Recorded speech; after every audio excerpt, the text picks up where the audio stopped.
this is Hannah with Handcrafted Gifts, and I'm here to share with you my show and tell of my alternative projects for June 2021's Expressions in Color Paper Pumpkin, which I did an unboxing for, and if you watched that, you heard me say this is maybe my favorite kit of all time. I love the Expressions in Ink suite from our new annual catalog. Haven't gotten any of it yet because some of it's been on back order basically since it came out, but that should all be available by the end of this month of June, so in like another few days. And until then, we have this kit for those of us who got this kit. So I want to share with you what I shared at my two events. I did an in-person and a virtual paper pumpkin party this month. I've been doing paper pumpkin parties all of 2021, and I hope to continue to. So if you're interested in that, feel free to send me a message. You can get me on hannahcraftedgifts@gmail.com, and you're welcome to join those. So this is the alternative that I taught this month at that party. So at the parties, I always teach at least one alternative. And this month it's this, I'm not sure what to call it, card. I learned this from my upline, Bethany Barnard, and she probably knows what it's called. I've been calling it the triple flip card, but I'm sure there's a better name. It's a bit of a bridge card. Hopefully the words aren't backwards, and I'm sorry if they are. But one of the great things about this kit is it's going to be an international kit. In August, I believe it's going to go global to the other Stampin' Up! Markets. And so it has thanks in both English, German, and French. So I've started with the German, which I hope I'm saying properly, Danke, on the front, and then you flip it up and you have Merci, the French, and then thanks. So it's a triple flip and a triple thanks card. And on this one, I stamped the big flowers, and I did a double bow. Maybe you can see that. There's double loops because I cut my thread a little long. In each of my classes, I did things a little differently. So this one I stamped the medium flower, and I had a kind of short bow. So I frayed the edges of the ribbon, which you can do just by pulling it gently apart, but otherwise the same, merci and thanks. And then the last one that I did, it was kind of just the right length of ribbon, so a regular bow. I used the center of the flower stamp, so that this one could be a little more gender neutral. Not that men can't love flowers, I love when they do, but it's just kind of the dots pattern, so a little bit more neutral. And again, the merci and the thank you, or the thanks I should say. So this used the small note card. I just cut the piece of what I'm going to call the alcohol ink DSP in half, which was 1 5/8. And then I cut these flaps on either side of the card base at 5/8 in from the side. Obviously only cut them from one end of the card to the score line. And then you create the bridge across with the DSP. And the reason I put the DSP on the inside too is because of course you need some contrast to see that thanks on the white on vellum. On the white card base on the inside of the card base, you wouldn't see that so well. Although you can color the vellum, and I'm going to show you a card where I did that. I have to thank my downline, Renee, for a few of these ideas and inspiration. I thought you could color on vellum with the Stampin' Write markers, but I got nervous about it. I thought maybe it has to be the alcohol ink Stampin' Blends, and those do work too. But she reminded me, no, you can definitely color with the markers on the vellum, so I have. I'll show you that in a minute. So again, I love this kit so much. It's so beautiful already. I kept my alternatives really simple this time. I always like the simple style, but especially this time.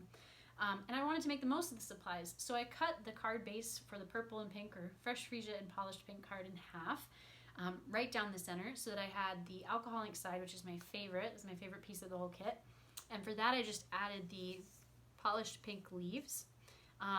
One thing I wish I had done differently, I glued these down because they are so delicate. I was nervous about them.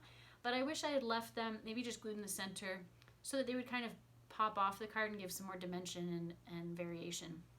And it's hard in the light on video to really see them. But I have those there. I flipped the label over to not have the Evening Evergreen outline, just to keep this a little bit more simple color-wise. I like monochromatic cards a lot. You'll see some of those. And then I did use the polished pink ink. So that's the only non-kit element I used, was the ink to stamp the You Are Amazing. But someone who only has the kit supplies could just use one of the 2 ink spots that came with this kit, because it was a double, which is one of only a few kits that have done that. And then on the back side of the card, that again I just mounted onto basic white cardstock to turn it into a full-size card itself, I used that vellum floral piece, some more of the berries, which I did cut. On both of these I cut the leaves, or the berries in this case, to be able to piece them where I wanted them. And then stamped in the fresh freesia to match, again, make a monochromatic card. You might notice when I stamped, I didn't do my best stamping job. It didn't come out, perfectly, crisply. But because of the alcohol ink technique being showcased in this kit, it totally works. There goes my husband. Hello, husband. I'm videotaping, just so you know. It had to happen one of these days. I bet some of you really enjoyed that, actually. You're welcome. So anyway, so this is really forgiving because it looks kind of splotchy like the alcohol ink, so I felt like it worked. I didn't need to restamp it. All right. Maybe we should close the door. I'm gonna close the door. Never had to do that in a video before. Thank you all for bearing with me. Okay. So this next card was inspired by Diana Langman, who I saw on one of the Facebook groups, probably one of the Paper Pumpkin Facebook groups, post a similar card.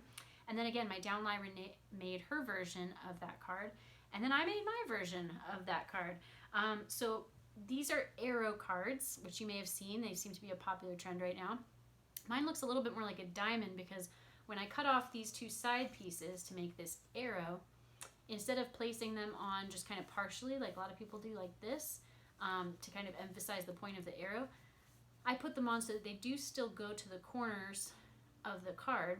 And you can see on the inside, hopefully, how they're placed on there. So they go all the way, the points meet at the fold, and they just go back to back. So you basically, you take the left, I don't know which side you guys are seeing. I think this is your left. But anyway, you take the one side, move it to the other. This side, move it to the other. And that's how they end up where they are. So it creates more of a diamond. But then I used those leaves, just flip them over. So I'd have just the white and bumblebee for this card. And stamped my thanks. And on the inside I have for everything. Again, hopefully that's not backwards for you. I'm sorry if it is. And obviously just used the arrow piece of the vellum. You'll see the rest of that vellum elsewhere. You'll see where I got these little hole punches from. I'm not sure if I like those, honestly, with or without. I don't know. I had them from another project that you'll see in a minute, so I added them on there. But again, thank you to Diana Langman and to Renee Ewert. You can find them online as well. Renee actually did a great video on that card if you want to check her out on YouTube. And then, what else do I have here? Where those little dots came from. So, this one I have to thank Jen Morgano. Again, I think on one of those Paper Pumpkin Facebook pages. She turned the Bumblebee card base into a treat bag, which I think is brilliant. Take a card kit and make it treat packaging, just like you can take a treat packaging kit and make it cards. It really shows the versatility of these kits. You can make them as is to keep things simple, or you can really go outside the box, so to speak, right?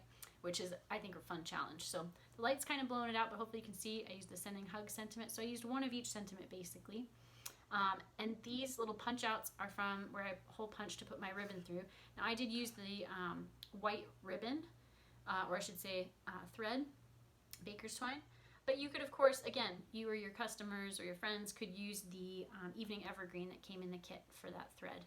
And I did just use one of the labels, again, upside down, and just cut off the points. So it was that diamond-shaped label and just turned it into a rectangle. So cute to put like some little chocolates or something in there. So thank you, Jen Morgano. And lastly, again, I colored on the vellum with the Stampin' Rights. I used all the same colors from the kit. So evening evergreen, polished pink, fresh freesia, and bumblebee. And I did add soft succulent, so I feel like that's like a lighter shade of the evening evergreen, and I wanted some variation in my leaves. So I colored, and a tip on this, I'm a color in the lines person, not successfully, but that's my goal when I color. But for this to really make the white lines outlining the flowers and the different foliage show, you actually want to color behind those lines too. So instead of coloring in very carefully each petal of this rose, you would color the whole area so that those white lines really pop out. And so you can see maybe even on these little sprigs, which didn't have any like open space to color in like these other leaves did, I just colored on the back of the white line itself. This was with the soft succulent. I hope I said that right the first time, soft succulent, so that those lines will really pop. And then I did mount this piece on white. So this card was originally, I saw it originally by, I think it's Vicky Purdue-Hahi from the Sunshine Demos group. And then I actually made this my alternate card that I shared with my customers and friends at my March Paper Pumpkin party. You can find that video online. I actually shared that then with the Sunshine Demos group, that whole kit and what I did with that kit. So you can find that on that Facebook page if you're a demonstrator or on my YouTube channel. And Renee made a similar card to this. She got that same fold from Vicky, and then she did it with this kit to use the big flower spray. I lined mine up so that you can see the leaves kind of go to the points to cover up that fold. Just added the label with the evening evergreen. And then on the inside, you'll see those leftover vellum pieces from the arrow card, which I colored. Again, Renee inspired me to color on the back with the Stampin' Rights, so I used the bumblebee on the back. So now that's in my corner. And I could add a little element here to have it popping up if I wanted to. I might still do that, and I could add a sentiment in here, or just put my message all over here if I have a long congratulatory message to share. Oh, my corner popped up. Just push that back in. So I thought that was a great way of using that fold with this kit. So again, hopefully I've told you where you can find more on that from me and from the other demonstrators that have done some similar things before or since what I've done. So as always, thank you so much for watching. I'd love to see what you all are doing with this kit. You can comment on what I've done and ask any questions. I will reply to those comments. You can like this video. And if you did like this video, please consider subscribing for more show and tells, unboxings, tutorials, you name it. I put those out, and that way you'll know what's new as soon as it's new to see it. So thank you for your support, and as always, happy crafting.